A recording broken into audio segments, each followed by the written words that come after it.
লোহিত সাগরের তীরে অবস্থিত ইসরায়েলের দক্ষিণাঞ্চলীয় শহর এইলাতে মার্কিন নৌবাহিনীর ডেস্ট্রয়ার মোতায়েন করেছে ওয়াশিংটন। ইসরায়েলি সংবাদ মাধ্যম ইয়নেট জানায়, আকাবা উপসাগরের এই বন্দরে যুদ্ধজাহাজটির অবস্থান ছিল পূর্ব পরিকল্পিত।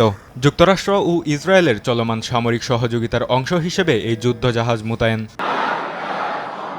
তবে এই মোতায়েন এমন এক সময়ে যখন ইরানকে ঘিরে চাপ বাড়াচ্ছে ওয়াশিংটন। মার্কিন প্রেসিডেন্ট ডোনাল্ড ট্রাম্প একাধিকবার হুঁশিয়ারি দিয়েছেন, ইরান পারমাণবিক চুক্তিতে রাজি না হলে কিংবা অভ্যন্তরীণ বিক্ষোভ দমনে সহিংসতা বন্ধ না করলে সামরিক পদক্ষেপ নেওয়া হতে পারে। মার্কিন নৌবাহিনীর তথ্য অনুযায়ী বর্তমানে মধ্যপ্রাচ্য অঞ্চলে রয়েছে ৬টি ডেস্ট্রয়ার, একটি বিমান বাহিনী রণতরী এবং ৩টি যুদ্ধজাহাজ।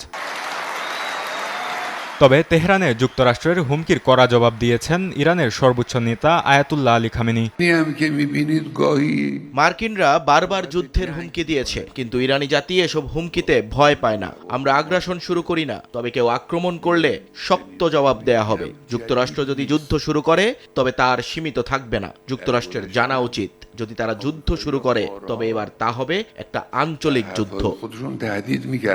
রোববার মার্কিন প্রেসিডেন্ট ডোনাল্ড ট্রাম্প দাবি করেন, ইরান যুক্তরাষ্ট্রের সঙ্গে গুরুত্বপূর্ণ আলোচনা করছে। তবে তেহরানের এই হুঁশিয়ারির পর মধ্যপ্রাচ্যে নতুন করে সংঘাতের আশঙ্কা বাড়ছে। বরকতুল্লাহ, সময় সংবাদ।